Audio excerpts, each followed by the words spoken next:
Salve galera da Vale TV, eu sou o Yesh, esse é meu amigo Rafael, nós somos o podcast PVC que é feito para você. Então fique ligado no nosso canal, que vai ter muita conversa, muita resenha boa no mundo do futebol para todos vocês. A resenha de hoje é com ele, Everton Giovanella, ele mesmo que começou no vermelho, no colorado do Internacional de Porto Alegre, passou aqui em Portugal e se destacou no Celta de Vigo, enfrentando o Ronaldinho na época do Barcelona. Junto com ele, Lucas Giovanella, pai e filho no mesmo podcast. Então, fica ligado, podcast PVC, feito pra você. Você faz parte do Celta quando ele era gigante. Isso é uma honra saber, né? É verdade. A gente, na época, né, sabia que o clube ele vivia o seu melhor momento, né? Na verdade, se juntaram ali grandes jogadores, né? A nível técnico, uma equipe de muita qualidade técnica, né? Uhum. E eram dois por posição, mais ou menos, que tinha, né? Era muito parelho, time muito coeso, né? E eu tive a felicidade de vir do Salamanca, ter feito boas temporadas no Salamanca, e tive a felicidade de pegar esse grande momento do Celta, né? Uhum. E acabamos jogando Liga de Campeões, enfim, passamos muito tempo jogando UEFA. Faltou um título para esse time, né? Para essa geração. Infelizmente, nós batemos na trave algumas vezes e não conseguimos conquistar, e não conseguimos dar um título para aquela torcida querida que nós tínhamos lá. É muito bizarro, né, falar com um cara que jogou Champions League. Né? É bizarro ter um pai assim que jogou esses campeonatos. Como que é a experiência? Ah, cara, pra mim, é que eu comecei a jogar desde que eu nasci, praticamente. Eu nasci com a bola, não tem muito como fugir, né? Cheio de bola em casa sempre. E sempre gostei de jogar profissionalmente desde 2018. Mas aí teve um período de 2019 que eu passei aqui no Brasil jogando sub-20. Aí voltei para, como falei antes, em Portugal. Aí também já era profissional, enfim. Tô nessa correria há uns aninhos já. E em questão dele ter jogado as coisas que ele jogou, eu não, para mim é como se fosse algo normal, né? Porque a gente se trata como, além de pai e filho, como melhores amigos, então a gente troca muito conselho, muitas ideias, porque ele viveu o que eu estou vivendo agora, né? Ele também teve um início de carreira onde ele ainda não tinha passado por tudo que ele passou. E o que eu vejo sim é que é uma vantagem, né? Eu, até mandando mensagem ontem para amigos, é uma bênção ter um pai como o que eu tenho, não só pelo que ele viveu, mas pela pessoa que ele é. E em relação à mentalidade, eu acho que é a maior chave, assim, para mim, das coisas que ele me passa, porque a gente sempre enxerga esses êxitos, né? De, eu ter chego até a Champions League, que, claro, é um objetivo de qualquer garoto que joga bola, mas a gente sabe também que a carreira de um jogador de futebol passa por muitos momentos turbulentos, assim, né? Ficar longe da família e tudo, e às vezes você joga, às vezes você não joga tanto, às vezes, enfim, o treino é bom, o treino é ruim, e eu acho que é nessas situações onde a mentalidade que ele adquiriu na carreira dele, ele consegue me passar agora já no início da minha, e isso me fortalece muito, entendeu? Isso que eu acho que é a minha maior vantagem, tendo ele como pai. Everton, é curioso que com a idade de hoje, que o Luca tem hoje no Lajadense, tu também estava com essa idade no Lajadense, né? Eu achei curioso isso e eu gostaria que tu tentasse lembrar um pouco dessa época do Lajadense, né? Como que foi o teu início ali também, para tentar fazer, não estou tentando fazer uma comparação, mas só para compartilhar, né, os momentos. Né? Mas parece mentira, mas eu também era filho do presidente. Meu pai era presidente do clube. Tá explicado. Mais ou menos a mesma história. Então a história se repete, né? A única diferença é que na época a gente estava na primeira divisão e hoje o Lajadense está jogando a Série A2, né? Que seria a divisão de acesso para voltar à elite aí do futebol gaúcho. Mas no mais, assim, mais ou menos a nossa história ela acaba se repetindo, né? O Gianluca teve a única diferença de que ele, mais jovem, esteve na Europa já, e, enfim, a base dele foi mais na Europa, foi uma base mais forte, né? Enfim, jogou bastante tempo no Celta também. que é um clube que tinha uma categoria de base bastante interessante, então teve digamos, essa escola europeia, né? E isso facilita em algumas coisas para ele, com certeza facilitou, chama atenção em outras, mas também, em se tratando de Brasil, às vezes dificulta em algumas outras também, né? O entendimento do futebol, os campos de jogo são diferentes, né? Nós não temos nessa categoria que a gente está jogando, a gente tem poucos campos bons para se praticar um futebol vistoso, né? É mais um futebol aguerrido, é mais um futebol de jogo direto, então. Mas ele está se adaptando bem, tem feito bons jogos aí, eu tenho acompanhado. A gente tem que cuidar, porque aqui é o presidente e o pai, né? Então tem que ter um equilíbrio, mas a gente leva bem isso também. Como eu levei com meu pai também, na época. Enfim, a gente torce para que as portas se abram para ele também, porque não é fácil, né? Para ninguém, não foi fácil para ninguém. Vocês vão ver a história do Messi, é uma história, né, de um guerreiro. Cristiano Ronaldo, a mesma coisa. O Neymar vai ser a mesma coisa. Talvez ali o Kaká, né, que vem de uma família um pouco mais já estruturada a nível financeiro, que podia dar mais condições. Se acha casos assim, mas são poucos os casos, né? Geralmente são histórias de gente que lutou e batalhou muito. E o Gianluca, apesar de ter essa condição um pouco melhor em casa, ele tem essa mentalidade, né? De buscar o objetivo dele. Ele não mede esforço para treinar, não é preguiçoso, tem esse espírito de grupo que precisa ter. Então, as ferramentas ele tem, né? A qualidade técnica ele tem também. E aí depois tem que ter aquela coisinha, aquela sortezinha, o treinador te olhar com o olho, botar o olho e gostar, enfim, essa coisa toda que aí... mas eu sempre digo para ele que com o trabalho sempre alguém vai ver, né? Alguém vai enxergar.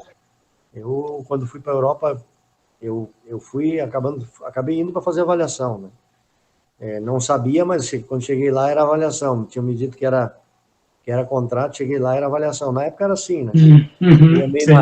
Meio no cego, né? 93. Na época eu não digo. E isso também acontece, ele estava falando, acontece ainda hoje em dia, né? Às vezes o cara vai pensando que está assinando um contrato, chega lá e não tem nada, né? Então, exatamente. Infelizmente, continua se vivendo isso, né? E os atletas, eles têm que estar preparados para isso, né? Tem que ter essa coraça, né? Para aguentar esse tipo de situação, porque senão desiste, né? Realmente não é uma profissão fácil. Ela é fácil depois quando tu atinge a elite, mas antes disso o compromisso é igual e às vezes a condição não é, né? Então, eles têm muito mérito, ele tem muito mérito de estar batalhando, e a gente acredita que sim, que ele vai vencer aí dentro da profissão, porque é um menino dedicado.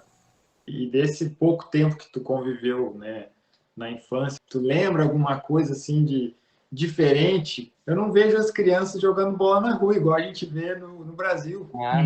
Não tem. É que eu acho que é um pouco cultural, né? A gente sabe que o Brasil não é chamado país de futebol à toa, né? A gente sabe que no Brasil todo mundo nasce jogando futebol na rua. Né? Mesmo que depois não goste de jogar futebol, odeie futebol, mas pode bater na porta quem tu quiser que já jogou futebol na rua. Né? Em algum momento. E aí eu acho que é uma cultura já um pouco diferente, assim. Da minha infância, da época que eu nasci em Salamanca e tal, aí eu não tenho muito o que contar porque era pequeno, mas depois quando eu voltei, né, que com 12, 13 anos eu fui jogar na Espanha, aí sim eu vi uma diferença muito grande, porque aqui com 10, 11, eu saía na rua, e não por responsabilidade dos meus pais, mas sim por liberdade, eu acho, né? A gente saía para jogar bola nos lugares que tem aqui na cidade, voltava quando era de noite já, e eles me caçando e eles era pior ainda, né? A gente sabe que as gerações vão vindo, e que a gente falou, cada vez é mais videogame, enfim.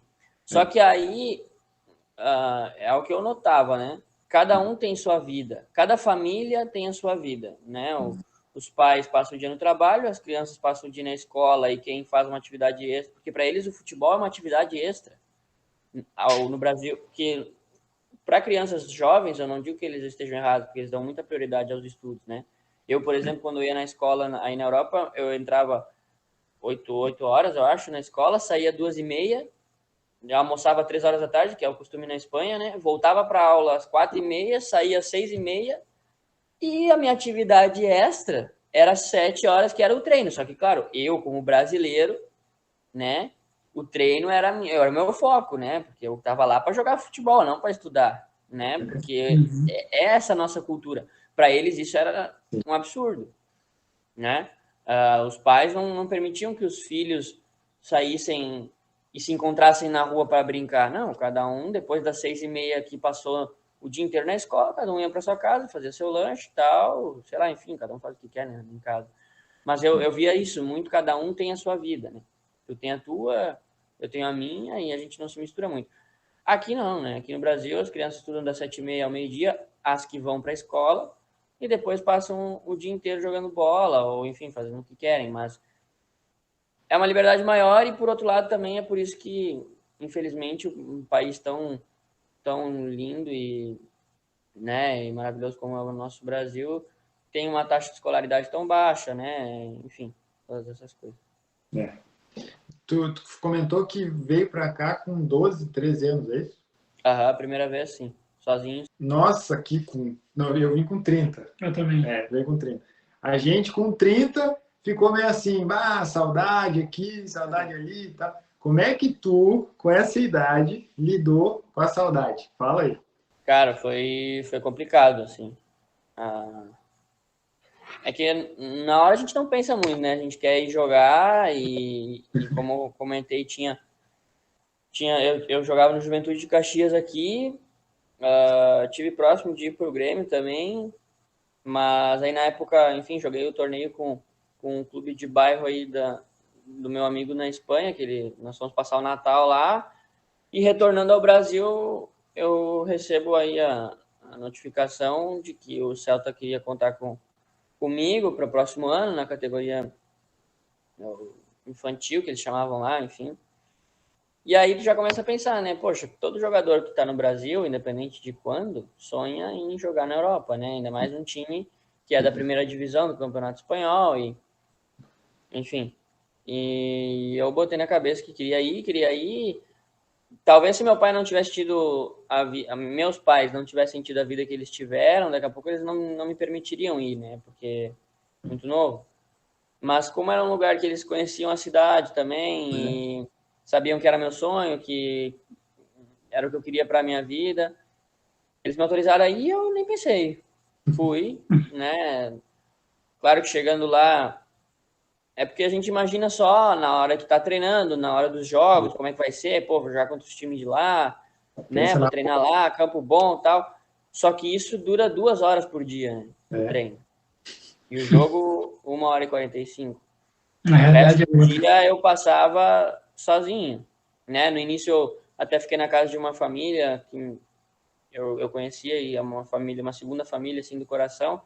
Eles estavam atravessando uma fase complicada, foi bem na época da crise, né? A Espanha teve uma crise muito forte, então as pessoas não estavam muito estabilizadas, então até foi meio complicado no início. Aí o clube conseguiu um apartamento para eu morar, acabei morando sozinho mesmo, né? Com 13, 14 anos eu estava morando completamente sozinho no apartamento. O meu pai e minha mãe iam sempre que podiam, assim, né? Graças a Deus a gente tinha como fazer isso, mas eu ficava 5, 6 meses sozinho, daí vinha pro Brasil.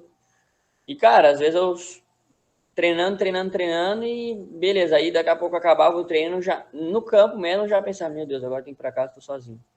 Aí eu tinha que chegar em casa, lavar roupa, fazer a comida, aí comer sozinho, lavar a louça, tirar a roupa, botar para secar, porque no dia seguinte eu precisava usar de novo para treinar, que isso é uma coisa também, que eu acho que é da cultura, que eles te ensinam a tu ser responsável, porque, poxa, um time como o Celta, né, ele poderia muito bem lavar as roupas de todos os meninos da categoria de base, mas eles só lavam as roupas a partir do time B. Do juvenil para baixo, eles te entregam um kit de roupas no início da temporada e, meu filho, se vira. Claro, Para mim era mais... Eu morava sozinho, então era mais complicado. A maioria dos meninos tinha os pais que faziam. Mas eu aprendia que se eu não chegasse em casa e desfizesse minha mochila na hora, no outro dia, daqui a pouco eu não tinha roupa seca para treinar. Então, isso, eu peguei costumes por conta de tudo isso que eu passei, que daqui a pouco eu demoraria muito tempo mais para pegar. Mas, enfim, a saudade foi uma coisa complicada, cara. No primeiro ano foi bem difícil, assim, até o clube me liberou para voltar um pouco antes, porque eu tava, principalmente quando eu tava na casa da família lá. E aí depois vim para casa, recarreguei um pouco as baterias aí, fiquei com a família e disse, não, ó, agora eu tô forte, vou para lá de novo. E voltei, e depois fiquei mais 2 anos e meio no Celta, e aí minha carreira foi seguindo os caminhos. Eu acabei recebendo umas propostas e daqui a pouco me precipitando um pouco na decisão, resolvi sair no momento que lá eu já estava, aí sim eu já estava estabilizado e me sentia bem. Mas enfim, são coisas já que a saudade já estava mais superada, né? A questão já estava mais cascudo, já tinha 16. Você enfrentou esse time aqui, Barcelona e o Real Madrid aqui, certo? Como que foi a experiência de enfrentar esses dois times? Sabe que é aquela coisa, na hora do jogo, né? A gente encara como, claro, um grande adversário, né? Querendo tomar uma tunda. Tomar uma tunda. Não, o Yesh não é do Sul, mas ele já aprendeu essa palavra.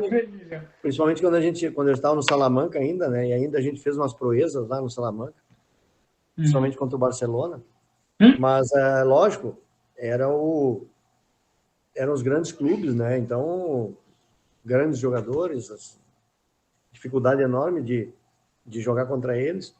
E ao mesmo tempo, aquele privilégio, né? A sensação de, poxa, conseguir estar aqui e jogar esse jogo contra essa gente, contra esses craques, campo lotado, né? E ainda por cima se ganha, então é a glória, né?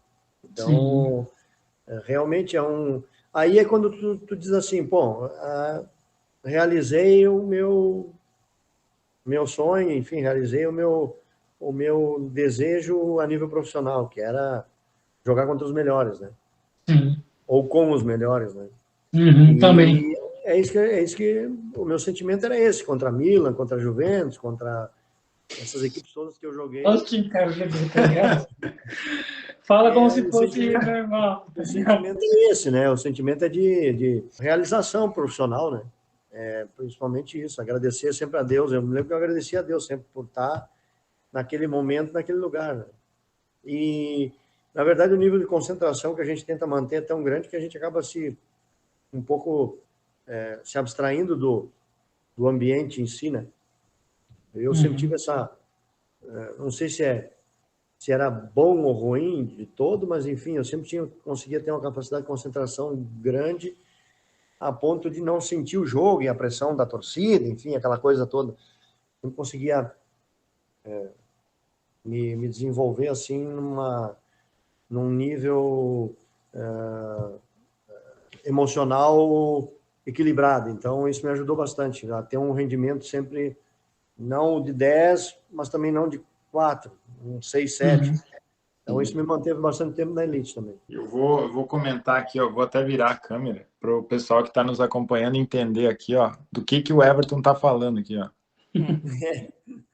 Só para vocês entenderem do que ele está falando.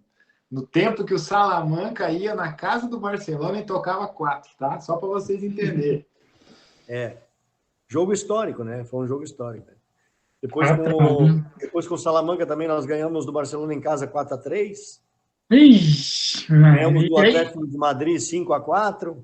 Só o jogo apertado, hein? Ganhamos do Valência 6-0. Meu Deus! Viu? Eram jogos que saíam, né? Aqueles jogos que dava tudo certo. Né?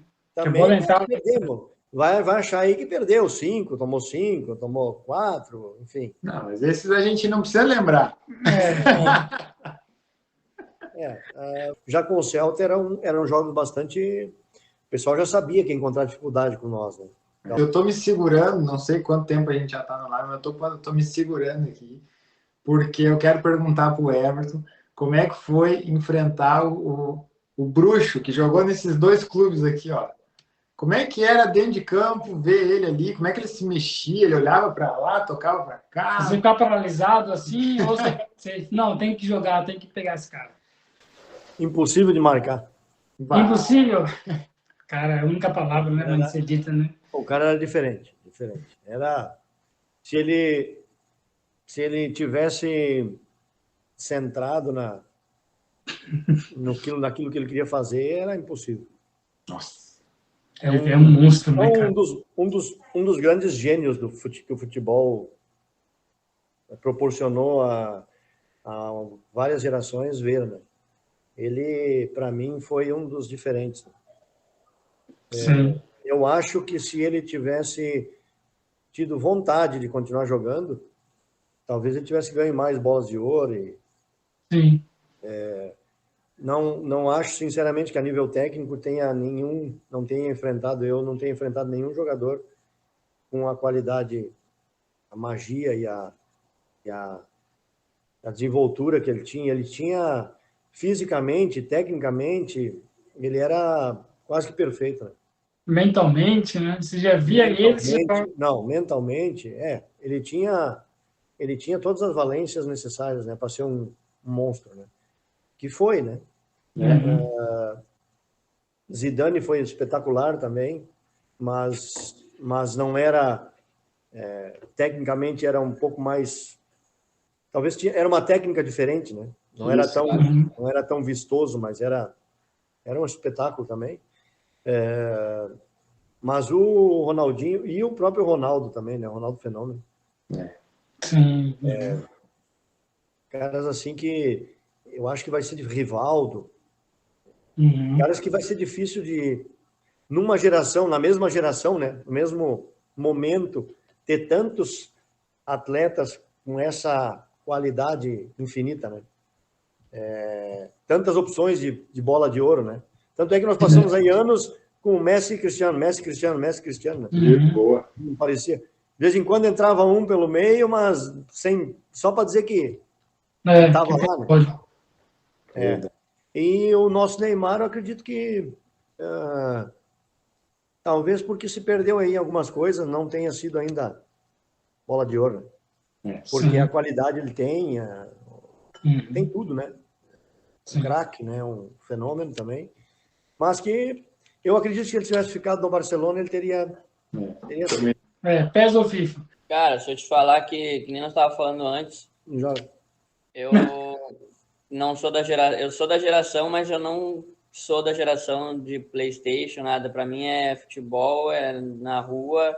Para não mentir, eu tive um PlayStation e vendi em 2015 porque eu queria viajar com meus amigos e não queria pegar dinheiro dos meus pais. Vendi o PlayStation. Caraca! Eu vim de férias pro Brasil.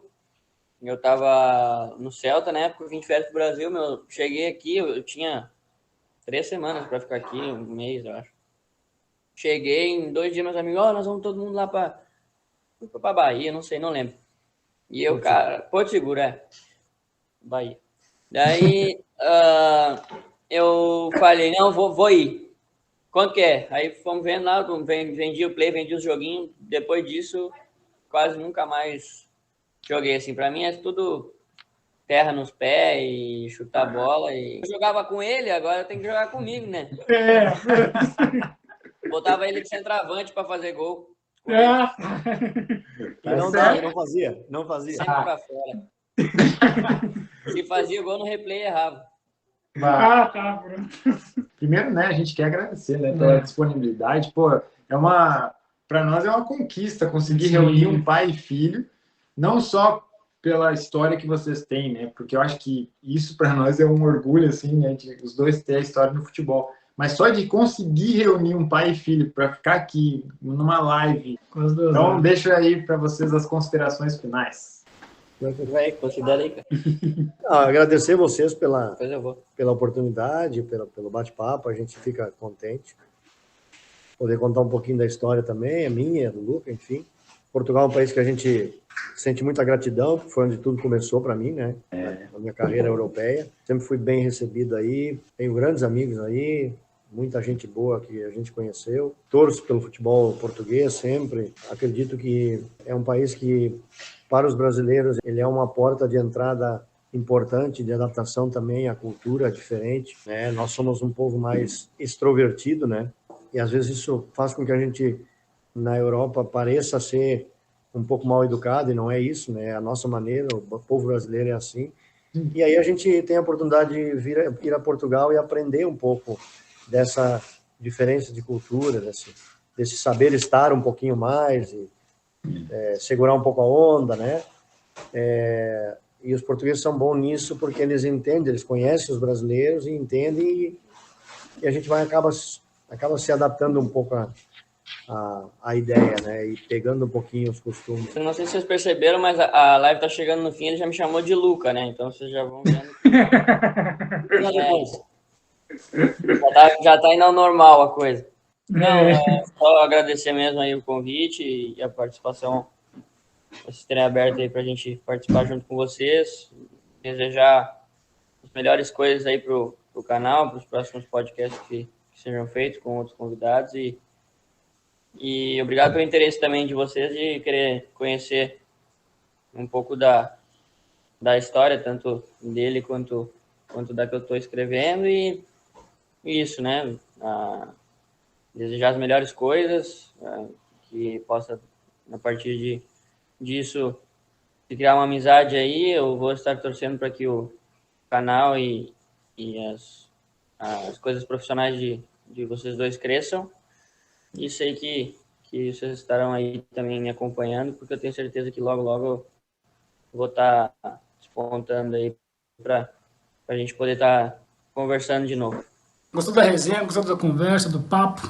Então se inscreva no nosso canal do YouTube, tá? Que a resenha está completa lá. Podcast PVC. Feito para você.